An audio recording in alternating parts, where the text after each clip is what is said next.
ಅಡಗುತಾಣಕ್ಕೆ ಪಾಕ್ ಪ್ರಧಾನಿಯನ್ನ ಸ್ಥಳಾಂತರ ಮಾಡಲಾಗಿದೆ. ಅಡಗುತಾಣಕ್ಕೆ ಈಗ ಪಾಕ್ ಪ್ರಧಾನಿಯನ್ನ ಸ್ಥಳಾಂತರ ಮಾಡಲಾಗಿದೆ. ಇದು ಮೇಜರ್ ಡೆವಲಪ್ಮೆಂಟ್ ಈ ಕ್ಷಣಕ್ಕಾಗ್ತಾ ಇರೋದು. ಪಾಕಿಸ್ತಾನದ ಪ್ರಧಾನಿಯನ್ನೇ ಅಡಗುತಾಣಕ್ಕೆ ಶಿಫ್ಟ್ ಮಾಡಲಾಗಿದೆ.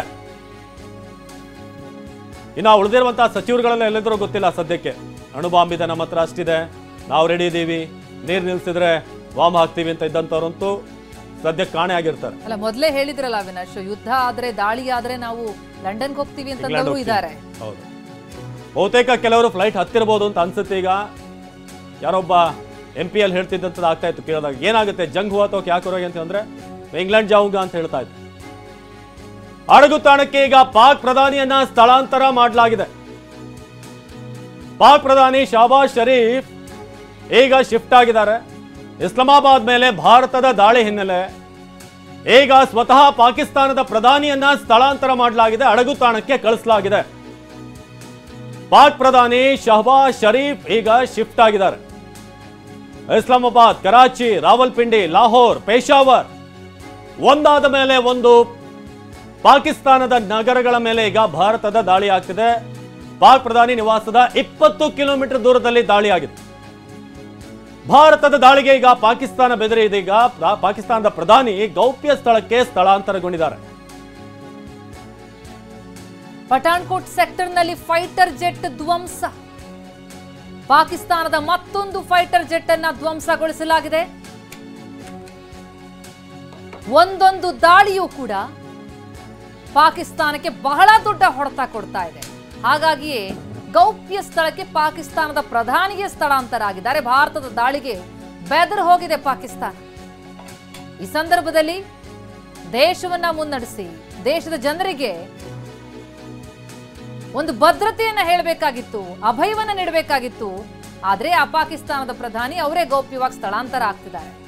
ಅಂದ್ರೆ ಲೆಕ್ಕ ಹಾಕಿ ಆ ದೇಶದ ಪರಿಸ್ಥಿತಿ, ಆ ದೇಶದ ಸೇನೆ, ಆ ದೇಶದ ಮುಂದಾಳತ್ವ ವಹಿಸಿದವರ ಮನಸ್ಥಿತಿ ಹೇಗಿದೆ ಅಂತ. ಯಾಕಂದ್ರೆ ಪಾಕ್ ಪ್ರಧಾನಿ ನಿವಾಸದಿಂದ 20 ಕಿಲೋಮೀಟರ್ ದೂರದಲ್ಲಿ ಅಲ್ಲಾಗಿರುವಂತದ್ದು ದಾಳಿ. ಪಾಕ್ ಪ್ರಧಾನಿ ಶಹಬಾಜ್ ಶರೀಫ್ ಈಗ ಶಿಫ್ಟ್ ಆಗಿದ್ದಾರೆ. ಇಸ್ಲಾಮಾಬಾದ್ ಮೇಲೆ ಭಾರತದ ದಾಳಿಯ ಹಿನ್ನೆಲೆ ಪಾಕ್ ಪ್ರಧಾನಿ ನಿವಾಸದ ಬಳಿಯೇ ಸ್ಫೋಟ ಆಗಿದ್ರಿಂದ ಈ ದಾಳಿಯಾದಂತಹ ಜಾಗ ಇದೆಯಲ್ಲ, ಅಲ್ಲಿಗೂ ಪಾಕಿಸ್ತಾನದ ಪ್ರಧಾನಿಯ ನಿವಾಸಕ್ಕೂ 20 ಕಿಲೋಮೀಟರ್ ದೂರ ಇರೋದು. ಹಾಗಾಗಿ ಬಿಲ ಸೇರಿದ್ದಾರೆ ಪಾಕ್ ಪ್ರಧಾನಿ. ಅಡಗುತಾಣಕ್ಕೆ ಶಿಫ್ಟ್ ಮಾಡಲಾಗಿದೆ. ಅಡಕೊಳ್ಳೋದೇ ಅವರ ಬುದ್ಧಿ. ಉಗ್ರರನ್ನೇ ಅಡಕೊಳ್ಳೋದಕ್ಕೆ ದೇಶವನ್ನೇ ಕೊಟ್ಟಂತ ದೇಶದಿಂದ ಇನ್ನೇನು ಎಕ್ಸ್ಪೆಕ್ಟ್ ಮಾಡ್ತೀರಾ? ಇಡೀ ದೇಶವನ್ನೇ ಉಗ್ರರ ಅಡಗುತಾಣ ಮಾಡಿದಂತಹ ರಾಷ್ಟ್ರ ಅದು. ಹಾಗಾಗಿ ದಾಳಿ ಮಾಡಿದ್ರೆ ಪ್ರತಿದಾಳಿ ಮಾಡ್ತೀವಿ, ಅಂತಿಂತ ಉತ್ತರ ಕೊಡ್ತೀವಿ ಅಂತೆಲ್ಲ ಉದ್ದುದ್ದ ಭಾಷಣ ಮಾಡ್ತಾ ಇದ್ದಂತಹ ಪಾಕಿಸ್ತಾನದ ಪ್ರಧಾನಿ ಈಗ ತಾವೇ ಅಡಗುತಾಣಕ್ಕೆ ಶಿಫ್ಟ್ ಆಗಿದ್ದಾರೆ. ತಮ್ಮ ದೇಶದ ಜನರನ್ನ ನಡು ನೀರಿನಲ್ಲಿ ಕೈಬಿಟ್ಟು ತಾವು ಅಡಗುತಾಣಕ್ಕೆ ಶಿಫ್ಟ್ ಆಗಿದ್ದಾರೆ. ಪಾಕ್ ಪ್ರಧಾನಿ ನಿವಾಸದ ಬಳಿಯೇ ಸ್ಫೋಟ ಆಗಿದೆ. 20 ಕಿಲೋಮೀಟರ್ ದೂರದಲ್ಲಿ ಆಗಿರುವಂತಹ ಸ್ಫೋಟ. ಹಾಗಾಗಿ ಪಾಕ್ ಪ್ರಧಾನಿಯನ್ನ ಗೌಪ್ಯ ಸ್ಥಳಕ್ಕೆ ಶಿಫ್ಟ್ ಮಾಡಲಾಗಿದೆ. ಒಬ್ಬ ದೇಶದ ಪ್ರಧಾನಿಯೇ ಈಗ ಅಡಗುತಾಣಕ್ಕೆ ಹೋಗ್ತಿರ್ಬೇಕಾದ್ರೆ ಅಲ್ಲಿನ ಜನರ ಪರಿಸ್ಥಿತಿಯನ್ನು ಅವರೆಲ್ಲ ಅಡ್ಕೊಳ್ಬೇಕು. ಇದೀಗ ಭಾರತದ ದಾಳಿಗೆ ಬಿಲಾ ಸೇರಿದಂತ ಪಾಕಿಸ್ತಾನದ ಪ್ರಧಾನಿ ಅಂತ ಸದ್ಯಕ್ಕೆ ಸೋರ್ಸಸ್ಗಳಿಂದ ರಿಪೋರ್ಟ್ ಬರ್ತಾ ಇದೆ. ಪಾಕ್ ಪ್ರಧಾನಿಯನ್ನ ಶಹಬಾಜ್ ಶರೀಫ್ ಏನು ಆ ವ್ಯಕ್ತಿಯನ್ನ ಈಗ ಅಡಗುತಾಣಕ್ಕೆ ಕಳಿಸಲಾಗಿದೆ. ಜಮ್ಮುವಿನ ಮೇಲೆ ಬ್ಯಾಕ್ ಟು ಬ್ಯಾಕ್ ಅಟ್ಯಾಕ್ಗೆ ಪ್ರಯತ್ನ ಪಟ್ಟರು, ಏರ್ಪೋರ್ಟ್ ಮೇಲೆ ಅಟ್ಯಾಕ್ ಪ್ರಯತ್ನ ಆಯಿತು. ಆದರೆ ಈಗ ಭಾರತ ನಿರಂತರವಾಗಿ ಕರಾಚಿ, ರಾವಲ್ಪಿಂಡಿ, ಲಾಹೋರ್, ಪೇಶಾವರ್ ಎಲ್ಲ ಕಡೆ ಕೂಡ ದಾಳಿ ಆರಂಭ ಮಾಡಿದೆ. ಹಾಗಾಗಿ ಪಾಕಿಸ್ತಾನದ ಪ್ರಧಾನಿ ಈಗ ಅಡಗುತಾಣಕ್ಕೆ ಹೋಗಿದ್ದಾರೆ. ಲೆಕ್ಕ ಹಾಕಿ ಈಗ ಅಲ್ಲಿನ ಪಾಕಿಸ್ತಾನದ ಜನರ ಪರಿಸ್ಥಿತಿ ಏನು ಅಂತ. ದೇಶದ ಪ್ರಧಾನಿನೇ ಈಗ ಅಡಗುತಾಣಕ್ಕೆ ಹೋಗ್ತಿರ್ಬೇಕಾದ್ರೆ ಈಗ ಉಳಿದವರು ಸೇಫ್ ಆಗಿರೋದು ಹೇಗೆ? ಸಹಜವಾಗಿ ಅಂತ ಪ್ರಶ್ನೆ ಈಗ ಜನರಲ್ಲಿ ಮೂಡುತ್ತೆ. ಸೊ ಜಮ್ಮುವಿನ ಮೇಲೆ ಅಟ್ಯಾಕ್ ಆರಂಭ ಆದಮೇಲೆ ಏನೇನೆಲ್ಲ ಡೆವಲಪ್ಮೆಂಟ್ಗಳು ಆಗ್ತಾ ಇದೆ, ಅದಾದ ನಂತರ ಈಗ ಆಗ್ತಿರುವಂತಹ ದಾಳಿಗಳು, ಜೊತೆಗೆ ಈ ಕ್ಷಣದ ಮೇಜರ್ ಅಪ್ಡೇಟ್ ಅಂತ ಅಂದ್ರೆ ಪ್ರಧಾನಿಯನ್ನ ಗೌಪ್ಯ ಸ್ಥಳಕ್ಕೆ ಈಗ ಶಿಫ್ಟ್ ಮಾಡಿದ್ದಾರೆ ಅಂತ.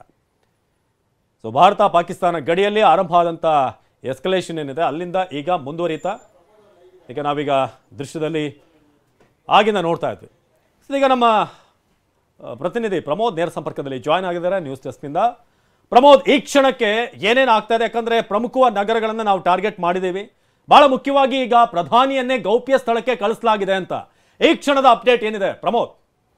ಅವಿನಾಶ್, ಪಾಕಿಸ್ತಾನದಿಂದ ದೊಡ್ಡ ಅಪ್ಡೇಟ್ಸ್ ಬರ್ತಾ ಇದೆ. ಪ್ರಧಾನಿ ನಿವಾಸದ ಬಳಿ, ಪಾಕಿಸ್ತಾನದ ಪ್ರಧಾನಿ ನಿವಾಸದಿಂದ ಕೇವಲ 20 ಕಿಲೋಮೀಟರ್ ದೂರದಲ್ಲಿ ಭಾರತೀಯ ವಾಯುಸೇನೆ ಏರ್ ಸ್ಟ್ರೈಕ್ ಮಾಡಿದೆ. ಅದರ ಪರಿಣಾಮ ಭಾರಿ ಬ್ಲಾಸ್ಟ್ ಕೂಡ ಆಗಿದೆ. ಹೀಗಾಗಿ ಈ ವಿಷಯ ಬೆಳಕಿಗೆ ಬರ್ತಾ ಇದ್ದಂತಾನೆ ಪಾಕಿಸ್ತಾನದ ಪ್ರಧಾನಿಯನ್ನ ಬೇರೆ ಅಡುಗು ತಾಣಕ್ಕೆ, ಒಂದು ಸೇಫ್ ಹೌಸ್ಗೆ ಸ್ಥಳಾಂತರ ಮಾಡುವಂತಹ ಪ್ರಕ್ರಿಯೆ ಆರಂಭವಾಗಿದೆ. ಈಗಾಗಲೇ ಪಾಕಿಸ್ತಾನದ ಆರ್ಮಿ ಪಾಕಿಸ್ತಾನದ ಪ್ರಧಾನಿ ಶರೀಫ್ ಅವರನ್ನ ಈಗಾಗಲೇ ಬೇರೆ ಕಡೆಗೆ ಸ್ಥಳಾಂತರ ಮಾಡ್ತಾ ಇದೆ.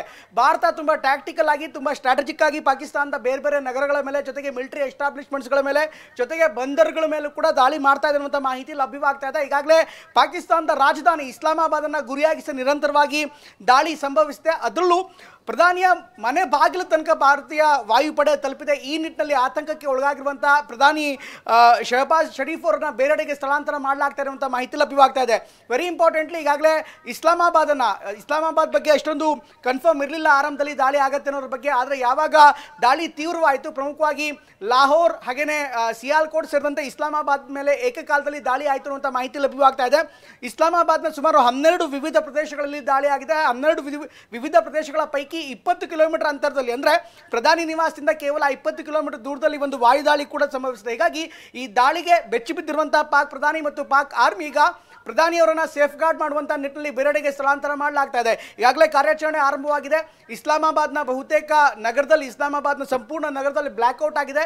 ಜೊತೆಗೆ ಈಗಾಗಲೇ ಸೈರನ್ಗಳು ಕೂಡ ಮುಳುಗಿಸ್ತಾ ಇದೆ. ಈಗಾಗಲೇ ಬೇರೆ ಬೇರೆ ಪರ್ಯಾಯ ವ್ಯವಸ್ಥೆಯನ್ನ ಪಾಕ್ ಆರ್ಮಿ, ಪ್ರಧಾನಿ ಸೇರಿದಂತೆ ಇನ್ನಿತರ ಸಚಿವರನ್ನ ಸೇಫ್ ಗಾರ್ಡ್ ಮಾಡುವಂತಹ ನಿಟ್ಟಿನಲ್ಲಿ, ಜೊತೆಗೆ ಆರ್ಮಿಯ ಮುಖ್ಯಸ್ಥರನ್ನ ಸೇಫ್ ಗಾರ್ಡ್ ಮಾಡುವಂತಹ ನಿಟ್ಟಿನಲ್ಲಿ, ಆರ್ಮಿಯ ಹೆಚ್ಚಿನ ಅಧಿಕಾರಿಗಳನ್ನ ಸೇಫ್ ಗಾರ್ಡ್ ಮಾಡುವಂತಹ ನಿಟ್ಟಿನಲ್ಲಿ ಪರ್ಯಾಯ ವ್ಯವಸ್ಥೆಗಳನ್ನ, ಬಂಕರ್ಗಳನ್ನ ಈಗಾಗಲೇ ತಯಾರು ಮಾಡಿ ಇಟ್ಕೊಂಡಿತ್ತು. ಹೀಗಾಗಿ ಈಗ ಆ ಸ್ಥಳಕ್ಕೆ ಅವರನ್ನ ಶಿಫ್ಟ್ ಮಾಡಲಾಗ್ತಾ ಇರುವಂಥ ಮಾಹಿತಿ ಕೂಡ ಲಭ್ಯವಾಗ್ತದೆ. ಜೊತೆಗೆ ಇಸ್ಲಾಮಾಬಾದ್ನ ಗ್ರಾಮಾಂತರ ಪ್ರದೇಶಕ್ಕೆ ಸ್ಥಳಾಂತರ ಮಾಡಲಾಗುತ್ತೆ ಅನ್ನುವಂಥ ಮಾಹಿತಿ ಕೂಡ ಲಭ್ಯವಾಗ್ತದೆ. ಯಾಕೆಂದ್ರೆ ನಗರದ ಮೇಲೆ ಸಂಪೂರ್ಣವಾಗಿ ದಾಳಿ ಆಗ್ತಾ ಇರುವಂತಹ ಹಿನ್ನೆಲೆಯಲ್ಲಿ ನಿರಂತರವಾಗಿ ದಾಳಿ ಆಗ್ತಾ ರೈಟ್ ಪ್ರಮೋದ್, ಹಾಗೆ ಸಂಪರ್ಕದಲ್ಲಿರಿ.